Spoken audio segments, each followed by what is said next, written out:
ਧੰਨ ਧੰਨ ਸ਼੍ਰੀ ਗੁਰੂ ਗ੍ਰੰਥ ਸਾਹਿਬ ਮਹਾਰਾਜ ਦੇ ਅੰਗ 658 ਤੇ ਸੁਭਾਇਮਾਨ ਹੈ। ਭਗਤ ਰਵਿਦਾਸ ਜੀ ਦਾ ਉਚਾਰਿਆ ਹੋਇਆ ਸ਼ਬਦ ਧੰਨ ਧੰਨ ਗੁਰੂ ਨਾਨਕ ਦੇਵ ਮਹਾਰਾਜ ਦੇ ਪੰਜਵੇਂ ਸਰੂਪ ਪੰਚਮ ਪਿਤਾ ਧੰਨ ਧੰਨ ਗੁਰੂ ਅਰਜਨ ਦੇਵ ਮਹਾਰਾਜ ਨੇ ਰਾਗ ਸੋਰਠ ਦੇ ਵਿੱਚ ਅੰਕਿਤ ਕੀਤਾ ਹੈ। ਰਾਗ ਸੋਰਠ ਹਿਰਦੇ ਵਿੱਚ ਦ੍ਰਿੜਤਾ ਪੈਦਾ ਕਰਦਾ ਹੈ ਤੇ ਖੁਸ਼ੀ ਦੀ ਉਮੰਗ ਪੈਦਾ ਕਰਦਾ ਹੈ। ਦੁਰਲਭ ਜਨਮ ਪੁੰਨ ਫਲ ਪਾਇਓ, ਬਿਰਥਾ ਜਾਤ ਅਬਿਬੇਕਾ। ਦੁਰਲਭ, ਲੱਭ ਮੈਨੇ ਲੱਭਣਾ, ਦੁਰਲਭ ਮੈਨੇ ਬੜਾ ਔਖਾ ਲੱਭਣਾ। ਜਿਹੜਾ ਇਹ ਮਾਨਸ ਜਨਮ ਬੜੀ ਮੁਸ਼ਕਲ ਦੇ ਨਾਲ ਪ੍ਰਾਪਤ ਹੁੰਦਾ, ਸਾਨੂੰ ਪ੍ਰਾਪਤ ਹੋਇਆ। ਪਰ ਕਿਉਂ ਪ੍ਰਾਪਤ ਹੋਇਆ? ਪਿਛਲੇ ਜਨਮਾਂ ਦੇ ਵਿੱਚ ਕੁਛ ਪੁੰਨ, ਕੁਛ ਚੰਗੇ ਕਰਮ ਕੀਤੇ।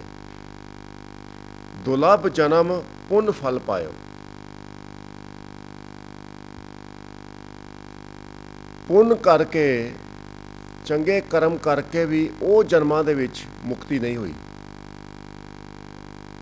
ਕੁਝ ਚੰਗੇ ਕਰਮਾਂ ਕਰਕੇ ਫਿਰ ਜੂਨਾ ਭੋਗ ਕੇ ਫਿਰ ਮਨੁੱਖਾ ਜਨਮ ਪ੍ਰਾਪਤ ਹੋ ਗਿਆ। ਥੋੜਾ ਡੂੰਘਾਈ ਦੇ ਵਿੱਚ ਜਾਈਏ। ਪਿਛਲੇ ਜਨਮਾਂ ਦੇ ਵਿੱਚ ਵੀ ਪੁੰਨ ਕੀਤੇ ਸੀ, ਚੰਗੇ ਕਰਮ ਕੀਤੇ ਸੀ, ਪਰ ਗੁਰੂ ਦੀ ਮੱਤ ਨਹੀਂ ਸੀ। ਜਨਮ ਮਰਨ ਤੋਂ ਛੁਟਕਾਰਾ ਨਹੀਂ ਹੋ ਸਕਿਆ।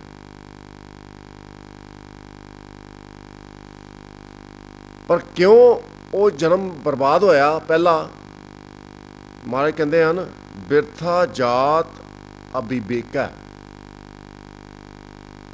ਵਿਵੇਕ ਮੈਨੇ ਉਹ ਵਿਚਾਰ, ਉਹ ਸੋਚਣੀ ਜਿਹਦੇ ਨਾਲ ਪ੍ਰਮਾਤਮਾ ਦੇ ਨਾਲ ਮੇਲ ਹੋ ਜਾਏ। ਦੁਨੀਆ ਦੇ ਵਿੱਚ ਚੰਗੇ ਕੰਮ ਕਰਦਾ ਰਿਹਾ ਇਨਸਾਨ, ਪਰ ਨਾਲ ਚਾਹੁੰਦਾ ਸੀ ਵੀ ਅਖਬਾਰ ਦੇ ਵਿੱਚ ਫੋਟੋ ਵੀ ਛਪੇ। ਚੰਗੇ ਕਰਮ ਕੀਤੇ, ਪਰ ਕਦੇ ਰੱਬ ਦਾ ਖਿਆਲ ਨਹੀਂ ਆਇਆ ਵੀ ਜਿਹੜੀਆਂ ਬਖਸ਼ਿਸ਼ਾਂ ਮੈਂ ਦੂਜਿਆਂ ਨੂੰ ਕਰਦਾ, ਉਹ ਬਖਸ਼ਿਸ਼ਾਂ ਤੇ ਵਾਹਿਗੁਰੂ ਨੇ ਦਿੱਤੀਆਂ। ਮਨ ਦੇ ਵਿੱਚ ਹੰਕਾਰ ਸੀ ਦਾਨ ਕਰਨ ਦਾ, ਪੁੰਨ ਕਰਨ ਦਾ। ਸੋ ਵਿਵੇਕ ਬੁੱਧ ਨਹੀਂ ਸੀ। ਸਾਧ ਸੰਗਤ ਜੀ, ਜਦੋਂ ਤੁਸੀਂ ਅੰਮ੍ਰਿਤਸਰ ਜਾਓ, ਹਰਿਮੰਦਰ ਸਾਹਿਬ ਦੇ ਬਿਲਕੁਲ ਨਾਲ ਇੱਕ ਗੁਰਦੁਆਰਾ ਵਿਵੇਕਸਰ। ਉਹਦਾ ਨਾਮ ਵਿਵੇਕਸਰ ਕਿਉਂ ਹੈ?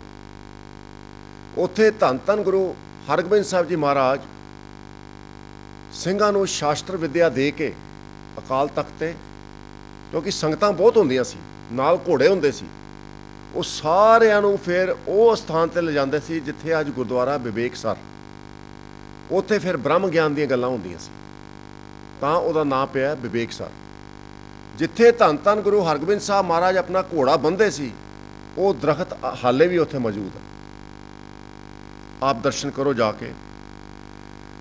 ਸੋ ਭਗਤ ਰਵਿਦਾਸ ਜੀ ਫਰਮਾਉਂਦੇ ਹਨ, ਦੁਰਲਭ ਜਨਮ ਪੁੰਨ ਫਲ ਪਾਇਓ, ਬਿਰਥਾ ਜਾਤ ਅਬਿਬੇਕਾ। ਪੁੰਨ ਦਾਨ ਬਹੁਤ ਕੀਤਾ, ਪਰ ਰੱਬ ਦੀ ਕੋਈ ਗੱਲ ਹੀ ਨਹੀਂ। ਹੁਣ ਦੁਨੀਆ ਦੇ ਵਿੱਚ ਕਿੰਨੇ ਮਨੁੱਖ ਨੇ ਇਹਨਾਂ ਲੋਕਾਂ ਨੂੰ ਦਾਨ ਕਰਦੇ ਨੇ, ਪਰ ਆਪ ਰੱਬ ਨਾਲ ਨਹੀਂ ਜੁੜੇ। ਹਿਰਦੇ ਵਿੱਚ ਦਇਆ ਭਈ ਦਾਨ ਕਰੀਏ, ਪਰ ਰੱਬੀ ਗਿਆਨ ਨਹੀਂ। ਉਹਨਾਂ ਦਾ ਜਨਮ ਵਿਅਰਥ ਹੋ ਰਿਹਾ। ਪਰ ਉਹ ਪੁੰਨ ਦਾਨ ਵੇਸਟ ਨਹੀਂ ਹੁੰਦਾ।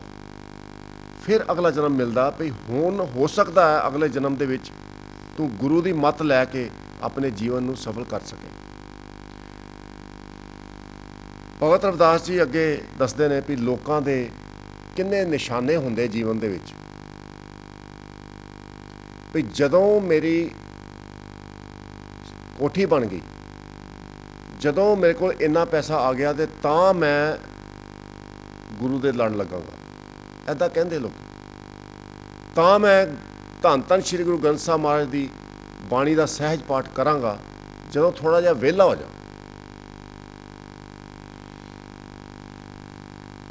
ਮਹਾਰਾਜ ਕਹਿੰਦੇ ਨੇ, ਭਾਈ ਤੂੰ ਪੈਸੇ ਦੇ ਮਗਰ ਕਿਉਂ ਲੱਗਾ? ਤੈਨੂੰ ਹਾਲੇ ਵੀ ਗੱਲ ਸਮਝ ਨਹੀਂ ਆਈ ਵੀ ਜੇ ਤੂੰ ਪਰਮਾਤਮਾ ਦੀ ਭੁੱਖ ਤੇਰੇ ਮਨ ਦੇ ਵਿੱਚ ਪੈਦਾ ਹੋ ਗਈ ਤੇ ਇੱਕ ਕੋਠੀ ਨਹੀਂ ਕਿੰਨੀਆਂ ਕੋਠੀਆਂ ਤੈਨੂੰ ਪ੍ਰਾਪਤ ਹੋ ਜਾਣੀਆਂ। ਇੱਕ ਕੋਠੀ ਨਹੀਂ ਕਿੰਨੀਆਂ ਮਹਿਲਾਂ, ਕਿੰਨੇ ਮਹਿਲ ਮਾੜੀਆਂ ਦੇ ਸੁੱਖ ਪ੍ਰਾਪਤ ਹੋਣਗੇ। ਲੱਖ ਖੁਸ਼ੀਆਂ ਪਾਤਸ਼ਾਹੀਆਂ ਜੇ ਸਤਿਗੁਰ ਨਜ਼ਰ ਕਰੇ। ਤੂੰ ਆਪਣਾ ਜੀਵਨ ਬਤੀਤ ਕਰ ਭਈ ਸਤਿਗੁਰਾਂ ਦੀ ਨਜ਼ਰ ਭਾਵ ਕਿਰਪਾ ਦਾ ਪਾਤਰ ਬਣ ਜਾ। ਤੈਨੂੰ ਲੱਖ ਖੁਸ਼ੀਆਂ ਦੇ, ਲੱਖ ਪਾਤਸ਼ਾਹੀਆਂ ਦੇ ਸੁੱਖ ਪ੍ਰਾਪਤ ਹੋਣਗੇ। ਇਹ ਬੜੀ ਇੱਕ ਬਰੀਕ ਗੱਲ ਆ ਜਿਹੜੀ ਸਮਝਣ ਵਾਲੀ। ਸੋ ਭਗਤ ਰਵਿਦਾਸ ਜੀ ਫਰਮਾਉਂਦੇ ਨੇ ਵੀ ਰਾਜਾ ਇੰਦਰ ਸੀ, ਉਹਦੇ ਮਹਿਲ ਮਾੜੀਆਂ ਦੇਖੋ, ਉਹਦੇ ਤਖਤ ਦੇਖੋ, ਉਹ ਵੀ ਆਪਣਾ ਜੀਵਨ ਬਰਬਾਦ ਕਰਕੇ ਚਲਾ ਗਿਆ। ਰਾਜੇ ਇੰਦਰ ਸੰਸਰ ਗ੍ਰਹਿ ਆਸਨ, ਬਿਨ ਹਰ ਭਗਤ ਕਹੋ ਕਹਿ ਲਿਖੈ। ਉਹਦਾ ਵੀ ਲੇਖਾ ਨਹੀਂ ਪਿਆ।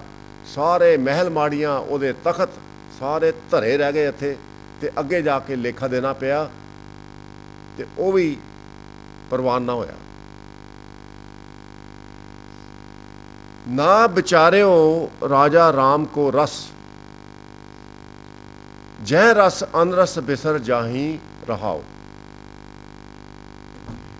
ਰਾਜਾ ਰਾਮ ਭਾਵ ਉਹ ਰਮਿਆ ਹੋਇਆ ਪਰਮੇਸ਼ਰ ਜੋ ਦੁਨੀਆ ਦਾ ਰਾਜਾ। ਦੁਨੀਆ ਦਾ ਰਾਜਾ, ਉਹਦਾ ਤਖਤ ਕਿੱਥੇ ਹੈ? ਕਿੱਥੇ ਹੈ ਤਖਤ? ਮਹਾਰਾਜ ਕਹਿੰਦੇ ਤੇਰੇ ਅੰਦਰ ਹੈ। ਕਦੀ ਵਿਚਾਰ ਨਹੀਂ ਕੀਤਾ ਤੂੰ ਭਾਈ। ਨਾ ਵਿਚਾਰਿਓ ਰਾਜਾ ਰਾਮ ਕੋ ਰਸ, ਅਕਾਲ ਪੁਰਖ ਵਾਹਿਗੁਰੂ ਤੇਰੇ ਅੰਦਰ ਬੈਠੇ ਹੈ ਰਸ ਲੈ ਕੇ ਤੇਰੇ ਸਰੀਰ ਦੇ ਅੰਦਰ। ਉਹ ਕਦੀ ਵਿਚਾਰ ਵੀ ਨਹੀਂ ਕੀਤਾ। ਜਿਹੜੇ ਰਸ ਨੂੰ ਤੂੰ ਭੋਗ ਕੇ ਦੁਨੀਆ ਦੇ ਸਾਰੇ ਰਸ ਭੁੱਲ ਜਾਂਦਾ। ਜਹ ਰਸ ਅਨ ਰਸ ਬਿਸਰ ਜਾਹੀ। ਹੁਣ ਦੁਨੀਆ ਦੇ ਰਸ ਕਿੰਨੇ ਸਾਧ ਸੰਗਤ ਜੀ? ਰਸ ਸੋਇਨਾ ਰਸ ਰੂਪਾ ਕਾਮਨ, ਰਸ ਪਰਮਲ ਕੀ ਵਾਸ। ਸੋਨੇ ਦਾ ਰਸ ਦੇਖੋ ਕਿੰਨਾ ਲੋਕ ਆਨੰਦ ਮਾਣਦੇ ਆ, ਖੁਸ਼ ਹੁੰਦੇ ਆ ਵੀ ਕਹਿੰਦੇ ਦੇਖੋ ਮੇਰੀ ਮੁੰਦਰੀ ਕਿੰਨੀ ਸੋਹਣੀ ਹੈ। ਕਿੰਨੇ ਸੋਹਣੇ ਸੋਨੇ ਦੇ ਜਵਾਹਰਾਤ ਪਾਏ ਨੇ, ਰਸ ਹੈ ਉਹਦੇ 'ਚ। ਚਾਂਦੀ ਦੇ ਗਹਿਣੇ, ਅੱਜ ਕੱਲ੍ਹ ਤੇ ਹੋਰ ਵੱਧ ਤੋਂ ਵੱਧ ਗਹਿਣੇ ਆ ਗਏ ਆ। ਪਲੈਟੀਨਮ ਦੀਆਂ ਮੁੰਦਰੀਆਂ, ਪਲੈਟੀਨਮ ਦੀ ਮੁੰਦਰੀ ਸੋਨੇ ਤੋਂ ਵੀ ਮਹਿੰਗੀ ਜੇ ਅੱਜ ਕੱਲ੍ਹ। ਨੌਜਵਾਨ ਜਿਹੜੇ ਹੁਣ ਜਿਹਦੇ ਵਿਆਹ ਹੁੰਦੇ ਆ, ਉਹ ਪਲੈਟੀਨਮ ਦੀ ਮੁੰਦਰੀ ਲੈਂਦੇ 1500 ਪਾਉਂਡ ਦੀ। ਹੈਰਾਨ ਰਹਿ ਗਿਆ ਮੈਂ ਭਈ ਉਹ ਪੱਥਰ, ਉਹ ਧਾਤੂ ਜਿਹੜੀ ਛੱਡ ਜਾਣੀ ਆ, ਉਹ ਤੇ ਇੰਨਾ ਪੈਸਾ ਬਰਬਾਦ ਕਰਦਾ ਭਈ ਕਿੰਨੇ ਲੋਕ ਭੁੱਖੇ ਦੁਨੀਆ ਦੇ ਵਿੱਚ। ਕਦੀ ਵਿਵੇਕ ਬੁੱਧ ਨਾਲ ਸੋਚਿਆ ਨਹੀਂ ਵੀ ਦਾਨ ਕਰ ਲਈਏ ਥੋੜਾ ਜਿਹਾ 10 ਪਾਉਂਡ।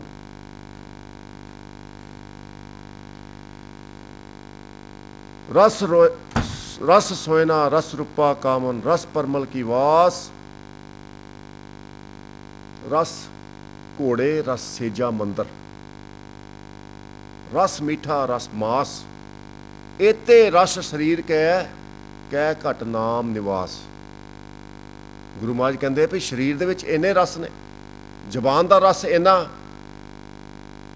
ਮਠਾਈ ਦੀ ਦੁਕਾਨ ਤੇ ਜਾਓ, ਕਾਜੂ ਦੀ ਬਰਫੀ, ਲੱਡੂ, ਗੁਲਾਬ ਜਾਮਨ, ਕਈ ਤਰ੍ਹਾਂ ਦੇ ਭੋਜਨ, ਕਈ ਤਰ੍ਹਾਂ ਦੇ ਪਕਵਾਨ ਇਨਸਾਨ ਖਾਂਦਾ। ਭਈ ਖਾਂਦਾ ਵੀ ਇੰਨਾ ਭਈ ਢਿੱਡ ਦਾ ਪੰਚਰ ਹੋ ਜਾਂਦਾ, ਕਈ ਵਾਰੀ ਪਟਾਕਾ ਬੋਲ ਜਾਂਦਾ। ਇੰਨੇ ਰਸ ਹੈ ਸਰੀਰ ਦੇ ਵਿੱਚ। ਮਹਾਰਾਜ ਕਹਿੰਦੇ ਜਿਹੜੇ ਰਸ ਨੂੰ ਤੂੰ ਪ੍ਰਾਪਤ ਕਰਨ ਆਇਆ ਸੀ ਉਹਦੇ ਬਾਰੇ ਸੋਚਦਾ ਹੀ ਨਹੀਂ।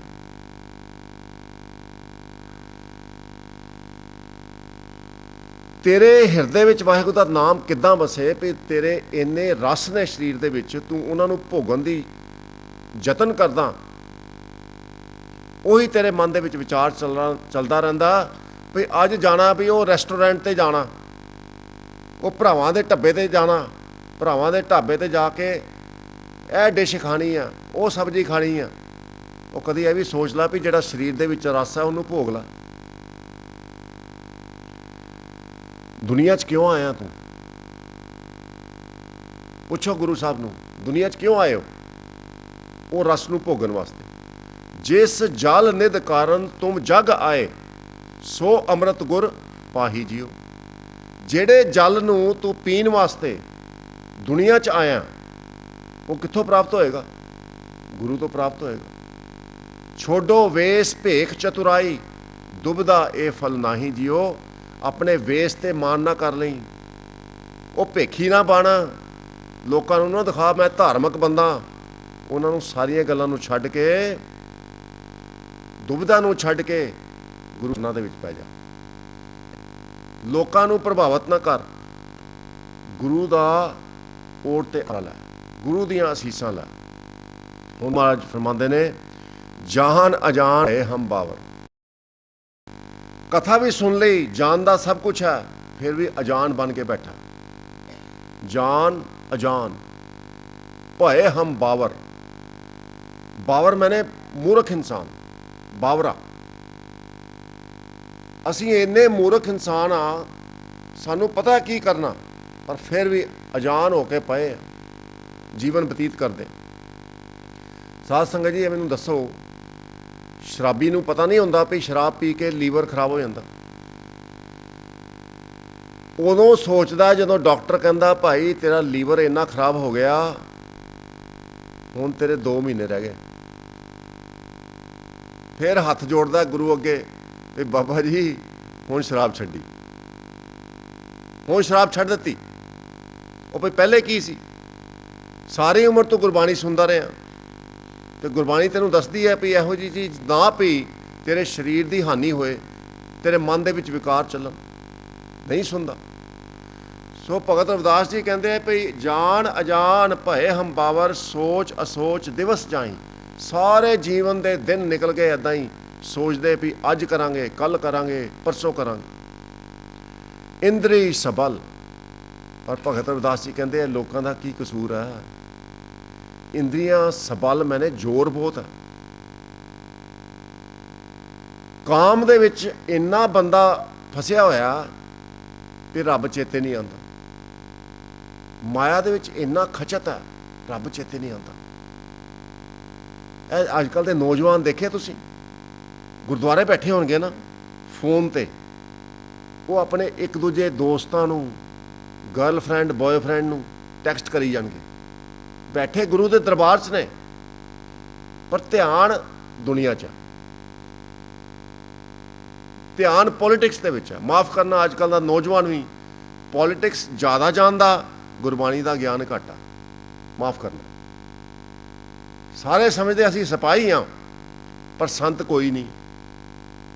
ਇਹੀ ਮੁਸੀਬਤ ਬਣੀ ਹੈ ਅੱਜ ਪੰਥ ਦੇ ਵਿੱਚ ਵੀ ਜੇ ਗੁਰਬਾਣੀ ਵੱਲ ਨੌਜਵਾਨ ਧਿਆਨ ਦੇਣ, ਨਵੀਂ ਪੀੜ੍ਹੀ ਧਿਆਨ ਦੇ, ਗੁਰਬਾਣੀ ਦਾ ਗਿਆਨ ਪ੍ਰਾਪਤ ਕਰੇ, ਸਾਰੀਆਂ ਰਿੱਧੀਆਂ ਸਿੱਧੀਆਂ ਚਰਨਾਂ 'ਚ ਆ ਕੇ ਡਿੱਗ ਪੈਂਦੀਆਂ।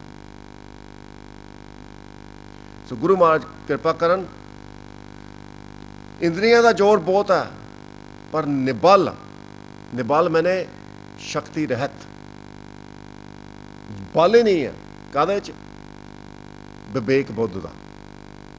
ਸੋਚਣੀ ਚੰਗੀ ਨਹੀਂ, ਕੋਈ ਧਿਆਨ ਹੀ ਨਹੀਂ ਦਿੰਦਾ। ਪਰਮਾਰਥ ਪ੍ਰਵੇਸ਼ ਨਹੀਂ, ਪਰਮ ਅਰਥ ਭਾਵ ਜੋ ਦੁਨੀਆ 'ਚ ਕਰਨ ਆਇਆ, ਤੇਰਾ ਮੁੱਦਾ ਸੀ, ਤੇਰਾ ਨਿਸ਼ਾਨਾ ਸੀ, ਉਹ ਤਾਂ ਤੇਰੇ ਮਨ ਦੇ ਵਿੱਚ ਕਦੀ ਵਿਚਾਰ ਦੇ ਵਿੱਚ ਪ੍ਰਵੇਸ਼ ਨਹੀਂ ਕਰਦਾ। ਕਹੀਅਤ ਆਨ ਅਚਰੀਅਤ ਅਨਕਛ, ਸਮਝ ਨਾ ਪਰੇ ਅਪਰ ਮਾਇਆ। ਮਾਰੇ ਕਹਿੰਦੇ ਨੇ ਮਾਇਆ ਦੀ ਖੇਡ ਦੇਖੋ। ਲੋਕੀ ਕਹਿੰਦੇ ਕੁਛ ਹੋਰ ਹੈ, ਕਰਦੇ ਕੁਛ ਹੋਰ।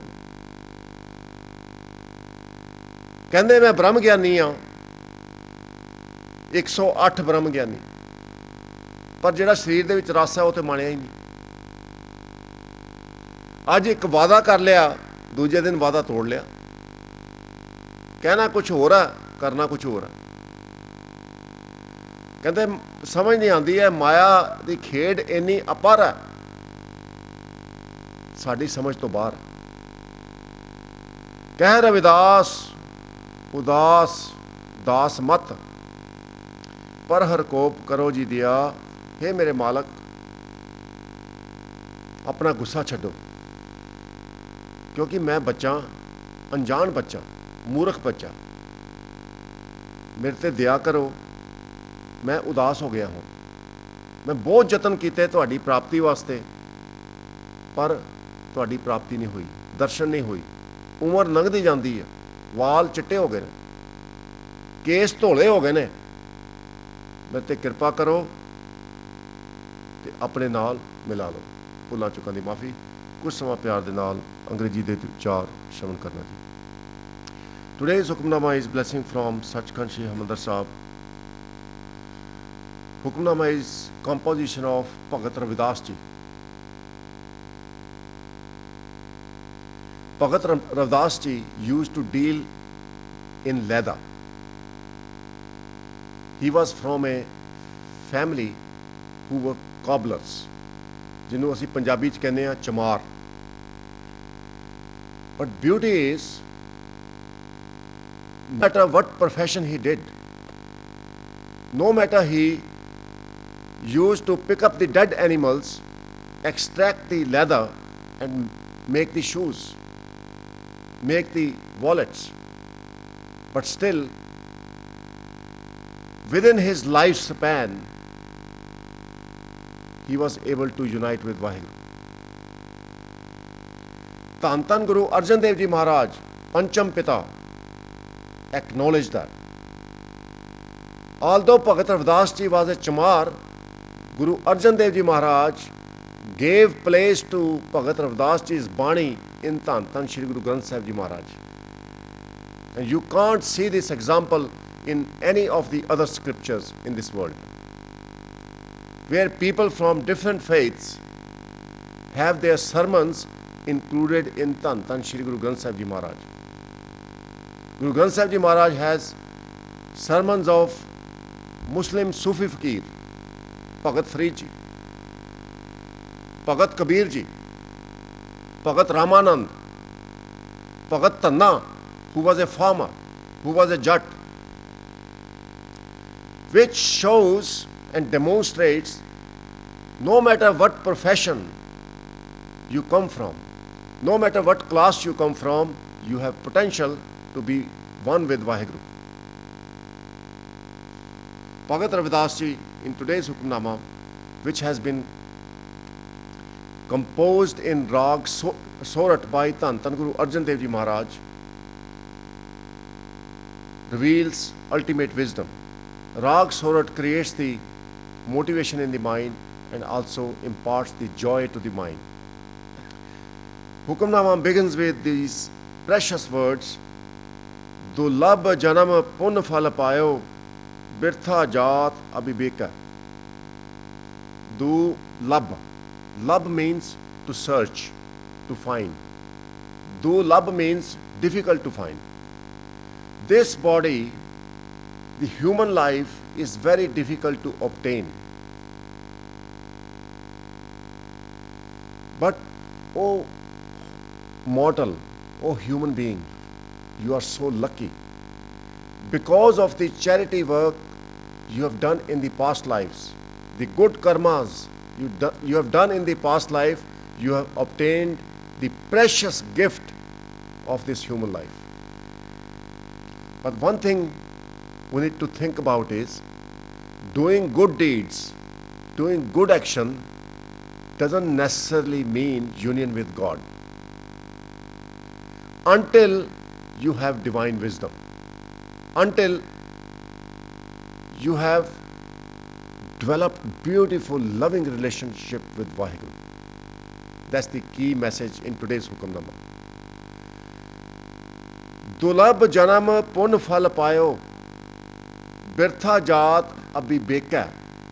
Vivek means that thinking which helps us to develop intimate, loving relationship with Almighty God, our Creator.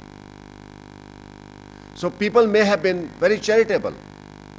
In today's world, there are so many people who are charitable because they feel very compassionate about those people who are suffering.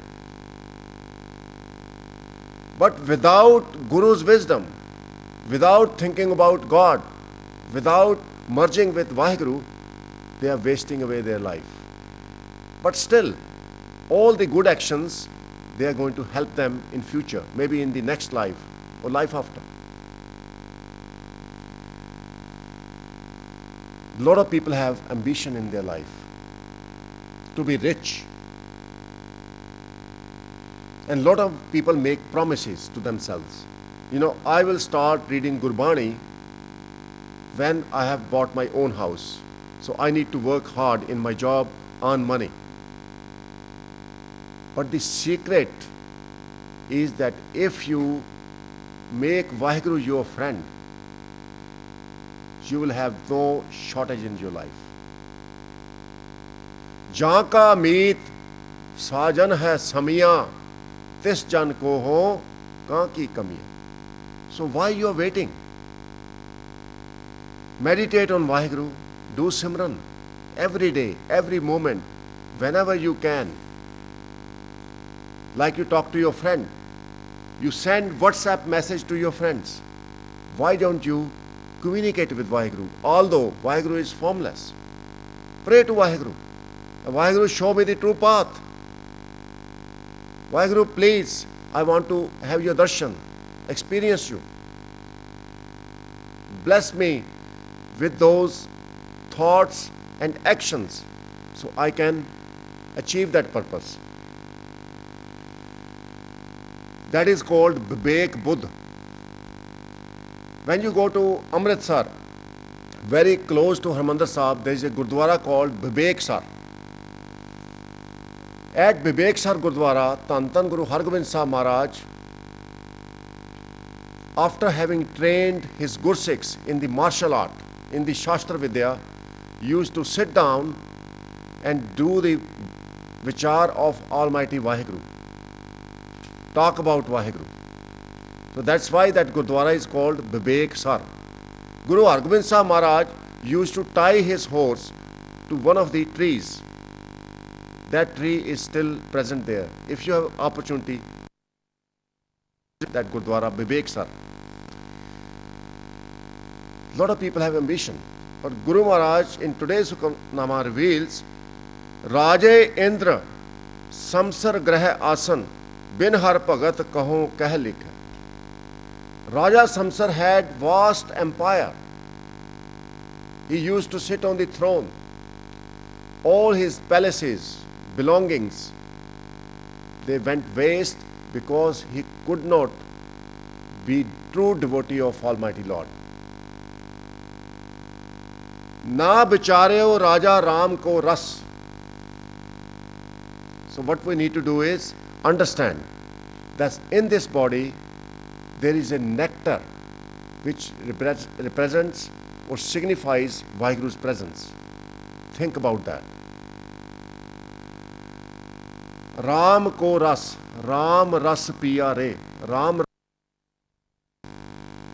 ras means nectar. Literal meaning is juice, like santre da ras, orange juice. Ras means that nectar which is present in our body. Now question is, have we thought about experiencing that Ram Ras? In today's Hukamnama, Guru Maharaj reveals, if you experience that Ram Ras, the Amrit within your body, Vaheguru's presence within your body, it will surpass all the pleasures of Maya. And the word for that is Anras. All the other players, you will forget about them because the supreme player is experiencing Vaheguru's presence.